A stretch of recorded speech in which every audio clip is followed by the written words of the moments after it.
Municipal budget കത്തിച്ചാണ് പ്രതിപക്ഷം പ്രതിഷേധിച്ചത്. 4 വർഷമായി ആവർത്തിക്കുന്ന പദ്ധതി നിർദ്ദേശങ്ങളാണ് ബജറ്റിലുള്ളതെന്ന് പ്രതിപക്ഷം ആരോപിക്കുന്നു. പുതിയ പദ്ധതികളൊന്നും ബജറ്റിലില്ല എന്നും പ്രതിപക്ഷ കൗൺസിലർമാർ വ്യക്തമാക്കി.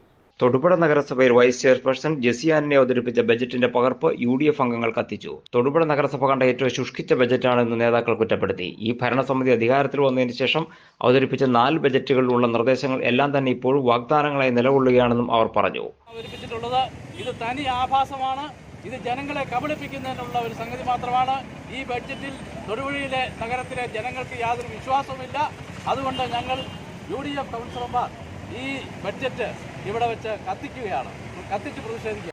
മങ്ങാട്ടുകാല ഷോപ്പിംഗ് കോംപ്ലക്സ് നിർമ്മാണ പൂർത്തീകരണം, നഗരസഭാ ഓഫീസിന് പുതിയ മന്ദിരം, വെങ്ങല്ലൂരിലും ഗാന്ധി സ്ക്വയറിലും ഷോപ്പിംഗ് കോംപ്ലക്സുകൾ, പാറക്കടവ് മാലിന്യ സംഭരണ കേന്ദ്രത്തിൽ ആധുനിക രീതിയിലുള്ള മാലിന്യ സംസ്കരണം, പ്രൈവറ്റ് ബസ് സ്റ്റാൻഡിൽ ടോയ്ലറ്റ് കോംപ്ലക്സ്, ഇതൊന്നും ഇതുവരെ നടപ്പിലാക്കാൻ കഴിഞ്ഞിട്ടില്ലെന്നും നേതാക്കൾ പറഞ്ഞു. പുതുതായി ഒരു പദ്ധതിക്കും തുക ഉയർത്തിയിട്ടില്ല.